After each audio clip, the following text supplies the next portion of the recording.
Olá, um abraço a todos. Estamos juntos mais uma vez com o podcast Conversa Séria com João Rafael. Você pode acompanhar, inclusive, através do canal do podcast no YouTube, nas emissoras Rádio Rural FM, Cultura FM e através também do NE1. É sempre aquele bate-papo, a gente traz aqui os assuntos da atualidade e hoje, aqui no podcast, ao meu lado está Evanderson Braz, da Cultura FM, João Rafael recebendo o empresário do Grupo Guaraves, Veronildo Coutinho, para que a gente possa conversar hoje aqui no podcast. Evanderson, um abraço para você. Um abraço para você, Genilson Silva, a todos que acompanham o podcast Conversa Séria, sempre com o empresário João Rafael de Aguiar e hoje na presença ilustre também de outro empresário aqui da nossa querida Guarabira, Veronildo Coutinho. Eu tenho certeza que o bate-papo vai ser muito proveitoso para você que está acompanhando através das rádios Cultura FM, Rural FM também, além do portal NE1 Notícias. Então está imperdível porque vamos começar essa conversa que vai ser de grande proveito para toda a população, não só de Guarabira, mas também de toda a nossa Paraíba. Muito bem, vamos com os cumprimentos de João Rafael aqui no podcast Conversa Séria. Bom dia. Bom dia, Genilson, bom dia, Evanderson Braz, bom dia, Tiago, bom dia a meu amigo e convidado Veronildo Coutinho, dizer que é uma grande honra recebê-lo mais uma vez no nosso podcast. E para nós é um motivo de alegria e satisfação conversar mais uma vez com os nossos ouvintes da Rádio Cultura e da Rádio Rural, que esse podcast vai ao ar todas as segundas-feiras a partir das 7 horas da manhã e também aos internautas que costumeiramente visitam o Instagram e também o link do NE1 Notícia. Então, hoje é um dia que para nós é muito importante falar da vida empresarial, falar do incentivo ao trabalho. E ninguém melhor para falar sobre isso do que Veronildo Coutinho, que desde muito jovem está administrando empresa junto com a família. E eu acho que é uma honra não só para a família de Veronildo, mas também para toda a Guarabira. Veronildo, bem-vindo aqui mais uma vez ao podcast Conversa Séria de João Rafael. Bom dia, João. Muito obrigado mais uma vez pelo convite. Eu me sinto muito à vontade. Sempre que o senhor convida, eu venho com muita alegria. O senhor é um amigo. E a gente vê a importância desse trabalho de divulgação do que é bom, né? Como é importante essa conversa séria. Essa conversa séria tem sido muito útil para não só Guarabira, mas toda a região, né? Conteúdo de alto nível, né? Então, Genilson, estou à disposição. Anderson Braz. Evanderson, estou à disposição também. E, enfim, estamos aqui. Vereador, vamos falar sobre a taxa básica de juros. O Banco Central anunciou ontem 17,75%, né? A taxa básica de juros que foi anunciada ontem pelo Banco Central. Isso impacta em quê, na verdade? Um grande impacto que causa para a economia. Na verdade, ele desacelera o crescimento do país, ele aumenta o custo da atividade produtiva do país e, no final das contas, sobra para o consumidor. Todo o impacto relacionado ao aumento de custos sempre cai na mesa do consumidor. Então isso é uma coisa que preocupa. Na verdade, essa instabilidade econômica não é do Brasil, está havendo revisões no mundo todo. Os Estados Unidos hoje é um país que sofre inflação, na Europa também isso ocorre. Então existe uma instabilidade global econômica, né? E quando se associa a instabilidade econômica à instabilidade política, esta crise relacionada à fraude do INSS impacta a imagem política do país, consequentemente impacta também na desvalorização da nossa moeda e consequentemente gera revisão nas taxas de juros. Então é crítico, é muito preocupante, os empresários têm que ter o pé no chão, né? Rever os investimentos, porque está muito caro investimentos a longo prazo, a curto e a longo prazo. Então é um momento de cautela. A gente precisa parar, pensar e revisar o curso, né? Revisar o curso do processo. Então eu recomendo que é um momento de cautela e não é só para o empresário brasileiro não, é para o empresário do mundo todo. Deixa eu aproveitar essa temática que o Genilson acabou de trazer e também puxar aqui o empresário João Rafael de Aguiar a respeito desse tema, porque é muito importante a gente trazer isso hoje, inclusive no jornal. Inclusive, teve divergências entre especialistas, empresário João Rafael, sobre esse assunto. Alguns dizendo que não, que esse impacto aí é para justamente fortalecer a economia. Como é que o senhor vê essa questão? Porque teve divergências entre esses especialistas, uns dizendo justamente o que o empresário Veronildo Coutinho acabou de citar, com muita preocupação, e outros dizendo que esse trabalho é para que no futuro tenha uma economia equilibrada no país. Eu concordo com o Veronildo sobre tudo que ele falou. E dizer o seguinte, veja bem, é muito pouco provável que um cidadão que tenha hoje, por exemplo, 500 mil reais na sua conta, queira abrir uma empresa. Por quê? Tem banco que já está a pagar, a partir desse mês que vem, 1,8% de juros ao mês. Isso, quem tem 500 mil recebe 9 mil reais líquidos sem sair de casa. Só que isso acontece o seguinte, não, a produção reduz, o custo aumenta, o consumidor fica em dificuldade porque os salários não acompanham os aumentos, né? E aí a dificuldade duplica. Então nessa situação eu acho que os economistas que traçam essa política mal traçada do Brasil, essa política econômica mal traçada do Brasil, deixa a uma situação de interrogação. Até quando a gente sobrevive isso? Eu me lembro que no governo Sarney, o ministro da Economia, na época, que era ministro da Fazenda, era Delfim Neto. E Delfim Neto, ele criticava, inclusive, as políticas traçadas pela equipe dele mesmo. E ele chegou a dizer um dia que se não tivesse cuidado, anos depois, a população ia comer sanduíche de papel porque não ia ter alimento. Porque sem produção de alimento. Por um lado, hoje, o governo incentiva as pessoas a não se profissionalizar, não querem trabalhar. E aí, ao não querer trabalhar, a depender do governo. Mas se depende do governo, alguém tem que pagar essa conta. O governo não vai tirar do salário dele para dar Bolsa Família, pé de meia, não sei. Tudo isso sai do caixa da arrecadação tributária, ou seja, da população que paga seus impostos na hora das suas compras. Então, com isso, eu não consigo entender como é que essa política econômica tão mal traçada no Brasil possa trazer desenvolvimento para a cabeça de alguns economistas. Eu queria complementar o que o senhor João falou, me permita. Senhor João, o senhor falou muito bem e eu só vou reforçar o seguinte. As opiniões, uns têm a opinião que é melhor para o país, outros têm a opinião que é como a nossa, que regride a evolução econômica do país. Eu só lhe garanto uma coisa, o economista que defende é o economista que está defendendo o candidato dele, ou o lado, é uma questão mais partidária, ele está defendendo o governo. Ou o capital dele, né? Então, ele está defendendo aquela tese que é favorável, que é como se fosse assim, para agradar o governo. Eu acho que uma visão mais real quando a taxa de juros sobe, o país vai enfraquecendo a economia interna, o país vai ficando mais pobre e a crise a inflação, obviamente, tende a subir e, no final das contas, quem paga a conta é o povo. E você imagina, Veronildo, o Brasil deve 7 trilhões e meio de reais. Com a taxa de juro dessa, quanto não vai pagar de juro, né? Então é praticamente metade ou 70% do PIB vai ser para pagar juro. Então não se sabe aonde vai parar essa situação. Essa situação é extremamente complicada. Eu sinceramente fico sem entender, mas vamos mudar de assunto. Veronildo, como está a expansão do shopping?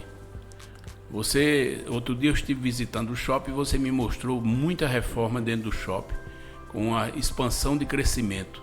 Fale como é que está aquele trabalho que você está executando lá no Shopping Luz. João, o Shopping Cidade Luz, há 5 anos atrás, ele tinha metade da área construída ocupada. E até dezembro, a gente alcança a marca de 90% da área ocupada. Então, assim, é uma prova de que o Shopping Cidade Luz é um equipamento, um empreendimento que não é de Guarabira. É um dos principais shoppings da Paraíba. Ele cresce, ele se consolida. O shopping, a gente está instalando, eu até mostrei para o senhor, um hospital-dia dentro do shopping. Está chegando o Banco do Nordeste. Instalamos agora uma grande academia, que é uma rede, uma das maiores redes de academia do mundo, está em nosso shopping. E tantos outros empreendimentos que a gente está ampliando na praça de alimentação, uma área grande de serviços médicos está chegando, uma faculdade com mais de 2.000 alunos. Então, assim, a gente vai comemorar 10 anos o shopping e uma vez lá atrás um empresário me falou: Veronildo, empreender em shopping não é para amadores, é para profissionais, porque ele só começa a mostrar depois de 10 anos. E pura verdade, João. Depois de 10 anos é que a gente está vendo o Shopping Cidade de Luz, ele, vamos dizer assim, ele se consolidando, né? E veja como é as coisas. Nesse processo aí teve aquele grande acidente, e graças a Deus não houve nenhuma vítima, mas houve um impacto estrutural muito grande na indústria. A indústria não, no empreendimento lá do shopping, mas parece que precisava daquilo para tudo isso acontecer. Né? A gente não entende, mas graças a Deus a gente já regenerou tudo que foi destruído, mas regenerou de forma ampliada, moderna. Precisava fazer uma reforma, a gente já construiu tudo novo. Então, João, o shopping é uma realidade. Agora, a expansão do shopping, a parte elevatória, o primeiro andar está em obra também, porque só tem a parte em cima, funciona só a universidade, né? Isso. Entenda. Quando eu falei a área construída, que a gente tinha a metade há 5 anos atrás e hoje quase 100% da área está ocupada, é a área do piso, vamos dizer assim, o piso térreo do shopping. Obviamente, no futuro a gente vai ter que crescer acima, né? Mas assim, as pessoas que vêm de fora ficam encantadas. Como é que Guarabira, uma cidade desse tamanho, tem um shopping com essa estrutura, tão bem equipado, né? Só que quem vem de fora só enxerga Guarabira. Nós enxergamos a região do Brejo. Verdade. No Guarabira, não, o potencial de Guarabira é todo regional. Todas as instituições que estão em Guarabira, seja banco, seja instituições da justiça, federal, estadual, é tudo no âmbito regional. Então isso é que faz Guarabira ser esse polo regional. Veronildo, mudando para a indústria nova, nós estamos vendo aqui na tela, a indústria nova que você está construindo, tem previsão de conclusão e quantos funcionários aumentarão no grupo com essa construção tão bonita que a gente está vendo? Esse empreendimento é o maior investimento do agronegócio da Paraíba. Realmente é um grande projeto. São 5 fábricas. A primeira fábrica, que é a Torre Central, ela entra em operação agora em junho. Então nós vamos ter a possibilidade nós vamos crescer 4 vezes a capacidade de produção com essa fábrica nova. Se hoje a gente produz 25 toneladas por hora, vamos ter a capacidade de produzir 100 toneladas por hora de ração. Ração peletizada com a maior tecnologia do mundo em produção de ração peletizada. Então, é um empreendimento que nos orgulha. Eu acho que todo paraibano, todo guarabirense se sente orgulhoso de ver aquele equipamento, né? Então, é muita tecnologia, seu João, muito equipamento que a gente trouxe de fora. E agora só tem um detalhe: essa fábrica, ela é toda automatizada, então eu vou requerer uma mão de obra mais técnica. E essa mão de obra a gente vai ter que formar dentro da empresa, já vem formando dentro da empresa. Essa fábrica é toda computadorizada, todos os sistemas de abastecimento, de transporte, de movimentação, é tudo automatizado. O seu Ivanildo uma vez esteve na Espanha, que o senhor conhece bem, e visitou uma fábrica de ração lá. Uma fábrica de ração que era um projeto igual a esse. Ela funcionava com 10 funcionários.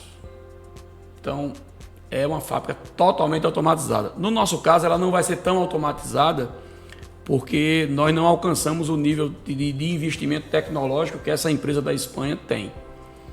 Mas a gente vai ter aproximadamente aqui uns 300 a 400 funcionários, porque são 5 fábricas, não é uma fábrica só. Mão de obra, né?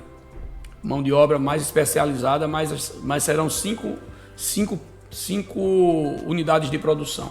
Então, aproximadamente 400 colaboradores a gente vai ter aqui. E certamente vamos transferir também a equipe que vem da fábrica atual, lá na frente da Rádio Cultura, né? Certo. E a gente vai transferir, mas certamente a gente vai dar preferência às pessoas que têm mais capacidade técnica.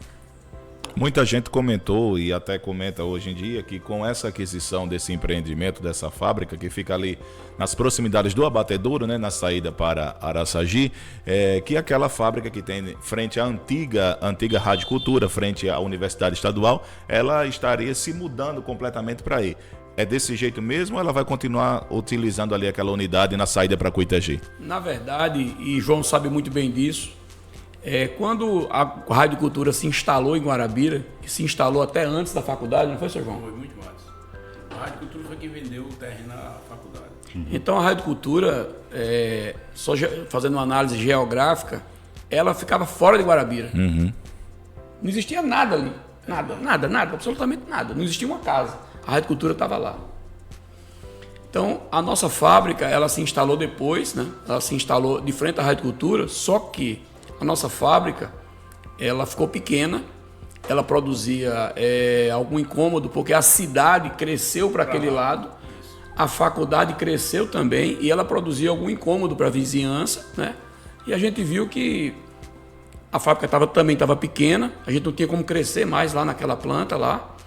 Então foi onde a gente viu a oportunidade de fazer uma fábrica planejada, porque como a nossa empresa começou pequena, nos anos 80, ali na frente da Rádio Cultura, e ela cresceu 20, 30 vezes o tamanho, a gente puxa para um lado, puxa para o outro, puxa para cima, puxa para o lado, né, João? É verdade. Aí a gente cresceu até onde pôde, e esta fábrica que estamos vendo aqui, ela foi planejada, ela está preparada para os próximos 20 anos da Guaraves. Então, tudo tem um momento, então chegou o momento da gente mudar de endereço, a fábrica sair daquela unidade e vir para essa planta nova. No caso lá, é só o escritório da Guaraves está funcionando ali na... Atualmente lá, por exemplo, são 5 fábricas. A primeira fábrica já vem para cá. Sei. À medida que a gente for concluindo a obra, a gente vai trazer na fábrica de ração de cavalo, ração de peixe, ração de camarão. A fábrica de cavalo, peixe e camarão vai continuar lá ainda na frente da Rádio Cultura, porque não está pronta ainda. A parte principal é a do frango. Essa sim, agora em junho a gente já começa a operar. Veranildo, que conselho você daria para quem quer ingressar no mercado de trabalho, o jovem que está se preparando, portanto, para ingressar no mercado de trabalho, que quer conseguir o seu primeiro emprego, enfim. Qual seria o conselho que você daria para essas pessoas ingressarem hoje no mercado de trabalho? O conselho que eu dou é que nada supera o trabalho. A gente só é alguém na vida se a gente trabalhar e trabalhar muito, né? Aí você fala assim, mas eu posso também me dedicar aos estudos. Sim, mas é trabalho. Quem estuda de forma profissional para passar no concurso público, aí isso é considerado trabalho também. Então, se não tirar o foco da internet, se não tirar o foco do celular, se não tirar o foco do jogo, que a turma jovem agora só pensa nisso, não vai conseguir avançar e não vai conseguir prosperar. O conselho que eu deixo tem hora para brincar, tem hora para trabalhar, tem hora para estudar, tem que dividir. E isso aí, Genilson, os pais têm que educar os filhos, as escolas têm que educar os jovens, que o trabalho é o que edifica. Porque, olha, você já pensou, existe uma legião de jovens com 20, 25, 30 anos, morando com os pais, sendo sustentado pelos pais. E no dia que esses pais partirem, como é que vai ficar essas pessoas? Que nem querem estudar, nem querem trabalhar. Ficam à mercê de uma aposentadoria de uma avó ou sustentado pelos pais. Então, assim, o conselho se quer ser alguém na vida, se quer prosperar, tem que trabalhar ou estudar, não ter outro caminho. Hoje a gente é dependente do celular, todos nós somos, mas a gente tem que, de alguma forma, a gente tem que usar o celular, não o celular nos usar. Porque existem pessoas que hoje vivem 24 horas presos. Tem muita gente dependente hoje, né? Das redes sociais, celular, enfim. Eu vi um depoimento de um empresário que eu me arrepiei. Ele falou que contratou uma moça de 19 anos, uma moça muito inteligente, para trabalhar na contabilidade. Só que nessa empresa deles não é permitido o uso de celular durante o trabalho. Porque é uma área de análise, é uma área de contabilidade, é uma área de extremamente de concentração. Com 2 horas a moça entregou. Disse, não, aqui não é o lugar para mim. Esse lugar não serve para mim, eu não consigo trabalhar aqui. Disse, mas por quê? Porque eu não consigo ficar 1 minuto sem sequer longe do celular. Isso é muito crítico, isso é uma doença que está afetando o mundo. Nós estamos doentes. A humanidade está doente dependendo do celular. Porque antigamente, para você ir buscar algum conteúdo, você tinha que ir para um computador. Hoje está na palma da sua mão. Mas a gente tem que saber usar. Hoje, nós não usamos mais o aparelho celular, João. Hoje ele é que nos usa, se a gente permitir. É verdade. Então é isso, gente. É educação familiar, os pais têm que conversar, as igrejas, seja católica, seja evangélica, tem que educar as pessoas para pensar, vamos ser menos dependentes da tecnologia. Ela é útil, mas ela nos aprisiona. Então eu acho que é um bom caminho para a gente despertar essa preocupação. As pessoas não querem trabalhar, elas só pensam em celular e jogo. Isso preocupa demais o futuro. Verdade. E sem contar com o favorecimento que o governo está fazendo no sentido de promover políticas que desestimula as pessoas a procurar o trabalho e a procurar também se profissionalizar. Eu não sei, Verano, se na sua empresa tem dificuldade com relação à mão de obra de construção civil. Eu estou com 2 construções paradas por falta de profissionais. Pois é, João. Inclusive, eu tenho até falado muito sobre isso e defendi na gestão de Marcos Diogo. E sempre falei sobre isso. Nós temos que ter... Eu sei que não é fácil, porque até o interesse das pessoas é pouco. De aprender. Nós temos que ter uma escola de construção civil em Guarabira. Guarabira é uma provedora de mão de obra para essa região toda.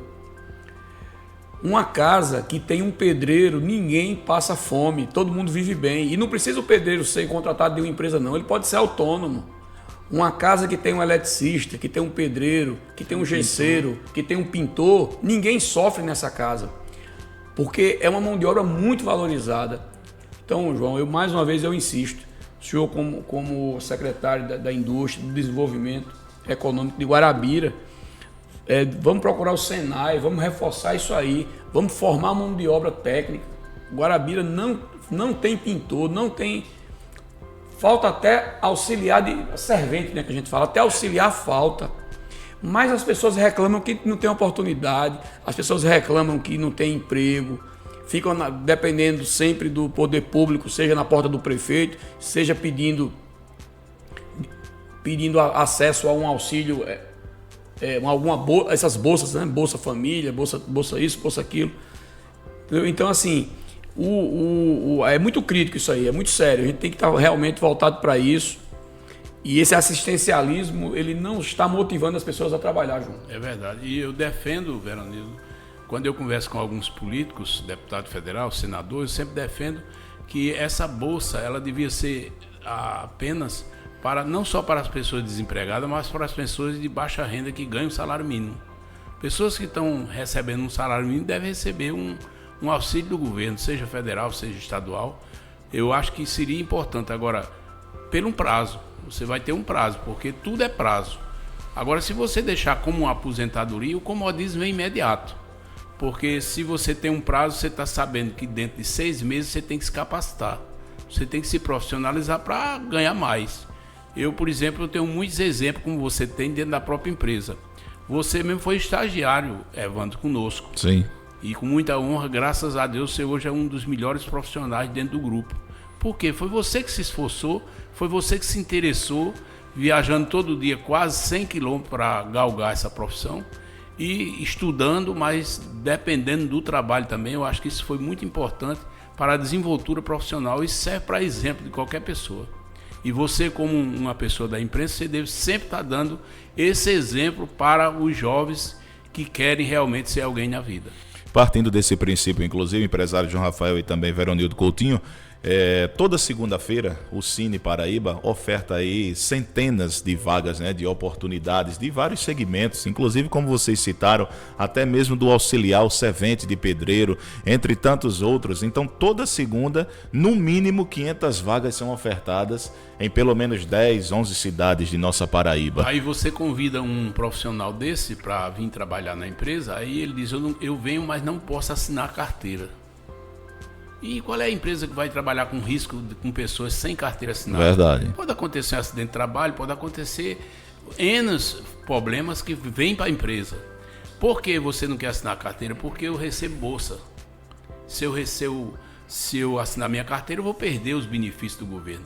Quer dizer, isso é uma atitude governamental que não faz jus ao desenvolvimento do país. Então é uma contradição muito grande, porque se um país que tem ainda um índice de desemprego tão alto como é o nosso Brasil, e com tantas vagas que são ofertadas só aqui na Paraíba, o que é que está faltando? É o interesse do povo em justamente alcançar o seu trabalho, ou é justamente está faltando políticas para profissionalizar essas pessoas e ocupar esses espaços? Tem um fato novo que chega a ser até engraçado.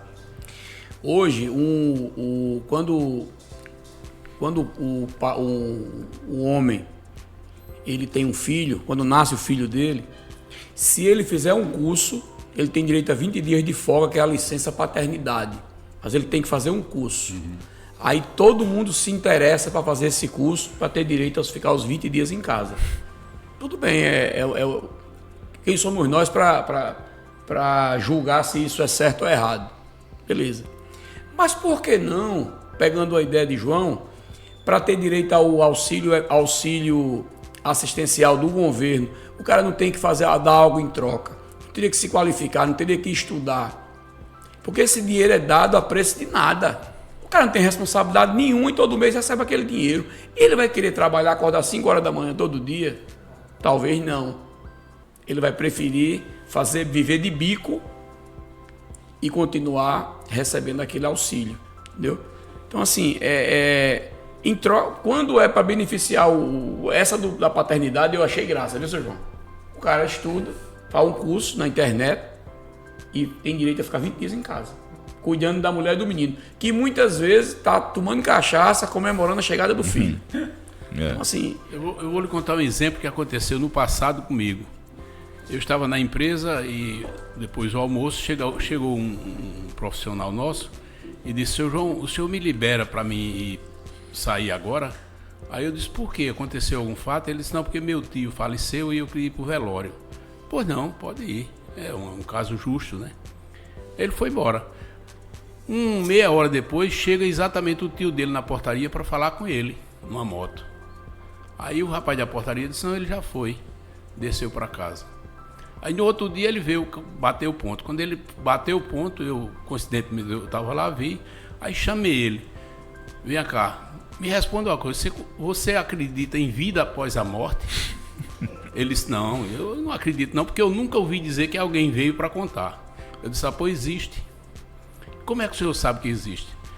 Porque seu tio, que faleceu ontem, que você foi pro velório, meia hora depois que você saiu, ele veio aqui. Aí ele disse, então sujou. Eu digo, sujou não, passe lá em Sandra, no RH, que ela está ali aguardando para ter uma conversa com você. Entendeu? Isso ocorre, né, gente? Mas aí é a educação de que o cara tem que encontrar sempre uma forma de se dar bem, aquela vida malandra, aquela vida fácil. Só que, gente, tudo tem consequência, tudo que a gente faz tem consequência. É verdade.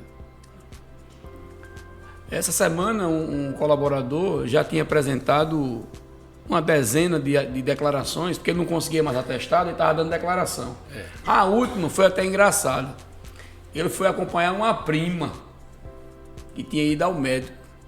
Então, assim, faltou assunto para tanta declaração, entendeu? É verdade. Então, as pessoas não realmente precisam resgatar o respeito ao trabalho, porque, olha, eu tenho acompanhado muita coisa boa na internet.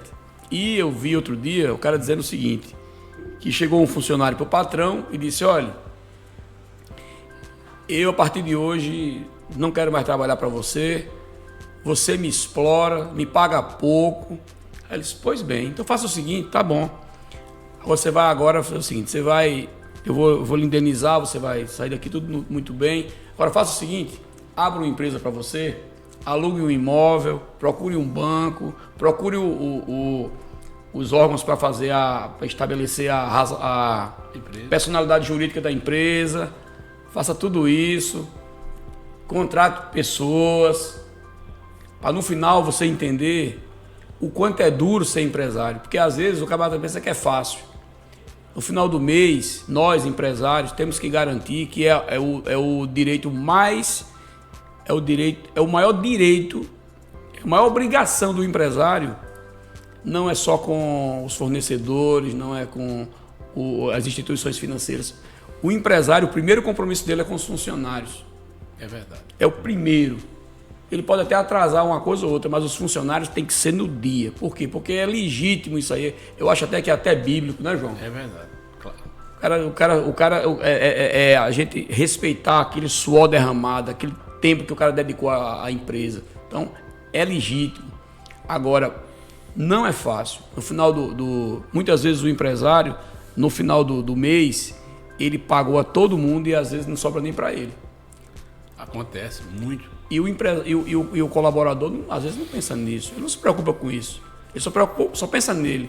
Então, assim, é um desafio muito grande. A gente, graças a Deus, empreende, cresce, mas não é fácil.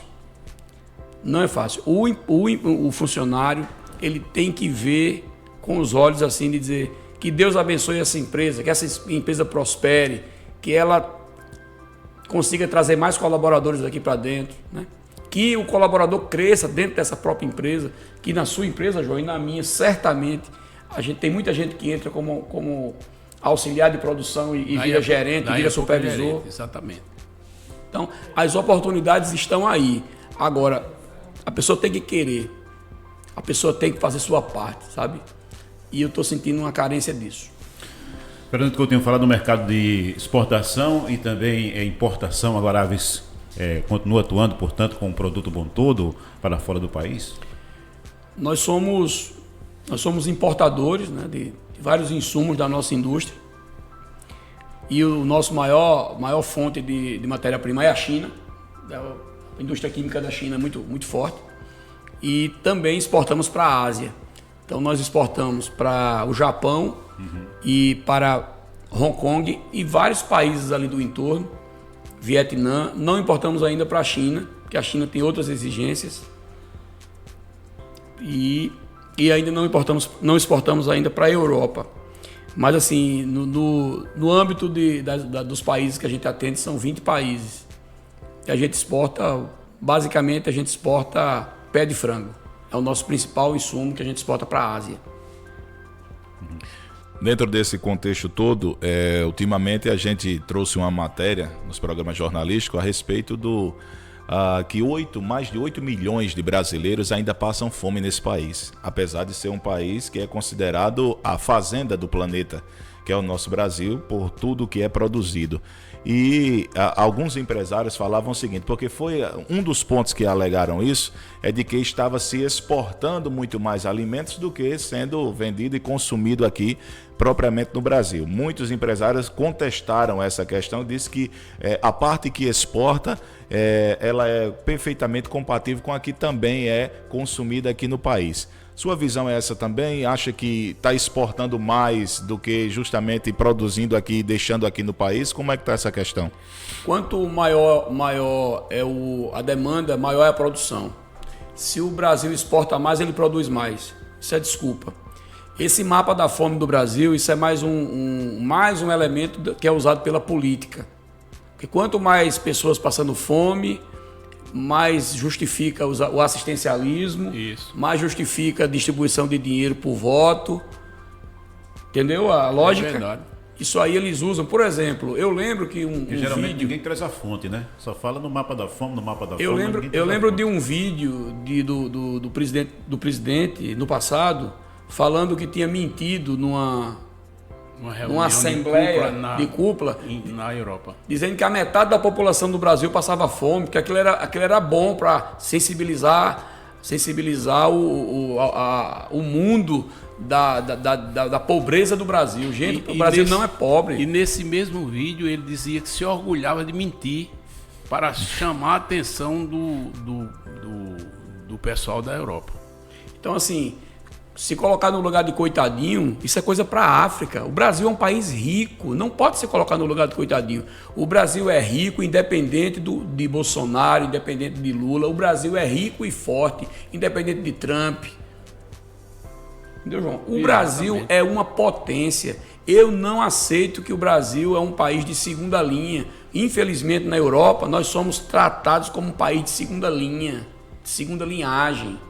O brasileiro, muitas vezes, em alguns países da Europa, tratam o brasileiro com um certo preconceito. Eu não acho isso justo.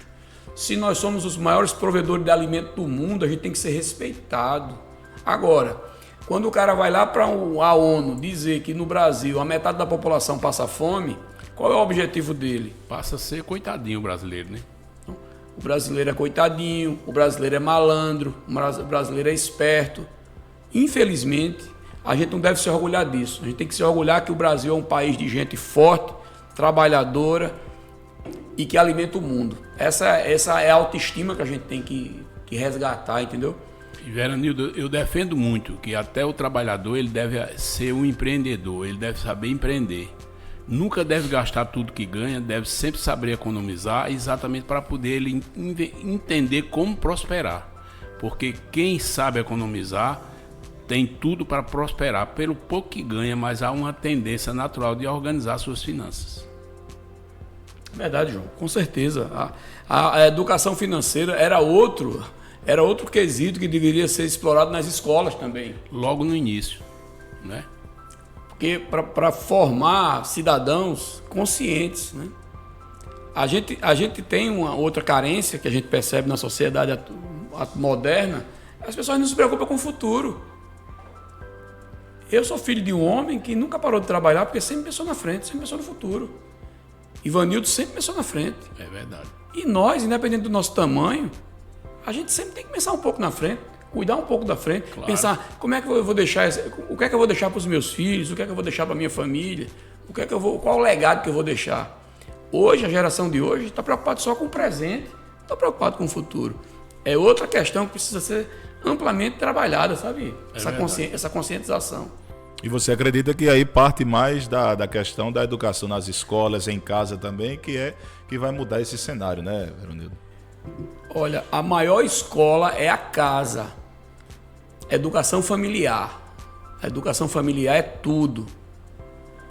O que eu sou, eu aprendi com meu pai, com minha mãe, na minha casa. O seu João também formou muito bem seus filhos. Verdade. A primeira escola é em casa. É em casa. Tem uma outra escola grande, que é o mundo. Mas se tiver uma base boa em casa, se está protegido para a escola do mundo. Porque a escola do mundo ela é tirana. É fácil de se perder. É tirana, é difícil. Mas se tiver uma base boa em casa, aí segura, né? Porque a gente sai de casa, a gente aprende qualquer coisa. A gente só aprende na escola, né? A gente aprende na rua, aprende em casa e aprende na escola, na universidade, né? E quando a gente fala de universidade, João, um dia eu fui na universidade, João, numa universidade pública, João, eu fiquei com vergonha, João. Tudo sujo, tudo mal cuidado, fiquei preocupado. Aí o pessoal critica a faculdade pública. Não, a faculdade privada não, gente. A faculdade privada é porque tem dono, né? A faculdade privada funciona de forma mais... Tudo funciona, tudo perfeito, né? Dá exemplo, né? Pois é. Então, assim, a faculdade pública deveria também ajudar nesse sentido. A gente vê muita política dentro das faculdades públicas. A gente não vê política dentro de uma faculdade privada. É por isso que as coisas avançam. O cara começa um curso na faculdade privada, ele sabe quando termina. Quando ele entra numa faculdade pública, ele não sabe quando termina o curso. Não sabe nem se termina.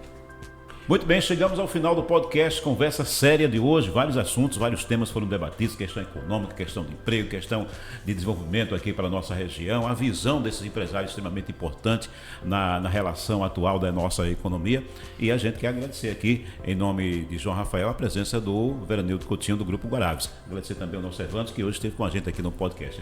Obrigado a você, Genilson, obrigado ao empresário João Rafael de Aguiar, o empresário Veranildo Coutinho também, toda a equipe que produz aqui, tem toda uma equipe aqui por trás que produz essa imagem, esse som, esse podcast, que é um grande sucesso, as duas emissoras do Grupo João Rafael de Comunicação, que retransmitem na próxima segunda-feira esse nosso bate-papo, né? Então eu quero agradecer a todos, a você, internauta, acompanhando essa conversa muito proveitosa. Falávamos no início que realmente seria uma conversa muito proveitosa, porque estamos diante de dois, se não for, mas estão entre os maiores empresários do nosso Nordeste, pelo menos de nossa Paraíba, isso sem dúvida, aqui frente a frente nessa conversa conosco. Muito obrigado. João Rafael. Eu agradeço mais uma vez a Genilson, que sempre costumeiramente está conosco, e você, Evandro, que é um profissional que nos ensina bastante sobre tudo na comunicação. E a meu amigo Veronildo, agradecer a sua presença, a honra de ter saído dos seus afazeres para vir nos atender. Então, para mim é motivo de satisfação e de alegria. E, Veronildo, já estendeu o convite a você, a sua família, porque no final do mês agora nós vamos ter o lançamento da nossa primeira revista A Vitrine, que será no France Hotel, e gostaria de contar com a sua presença, como também com a presença de outros amigos que nós estamos fazendo os convites. Eu agradeço o convite, certamente iremos prestigiar.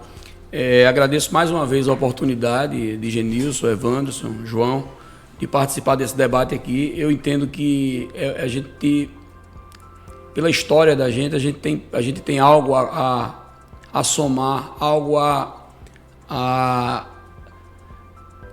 gente, como formador de opinião, a gente pode ajudar as pessoas numa palavra, numa visão, numa opinião, né? A gente pode influenciar as pessoas de forma positiva, e certamente eu sei que esse podcast, o objetivo é exatamente esse. E eu me sinto muito à vontade, e sempre que for convidado estarei aqui. A gente de repente tem um tema, João, que esteja quente, que precise de a gente repercutir esse assunto, estou à disposição. Que precisar, sempre que eu puder, que tiver ao meu alcance, eu terei o maior prazer. E gostaria só de fazer um registro. Nós abrimos, eu sei que a Rádio Cultura é muito ouvida lá em Cuitegi. Nós abrimos vagas lá em parceria com a Prefeitura de Cuitegi, com o nosso amigo Guilherminho. A gente retomou aquela parceria onde a gente disponibiliza as vagas e ele dá o transporte. Então, se você tem as vagas são para homens maiores de 25 anos.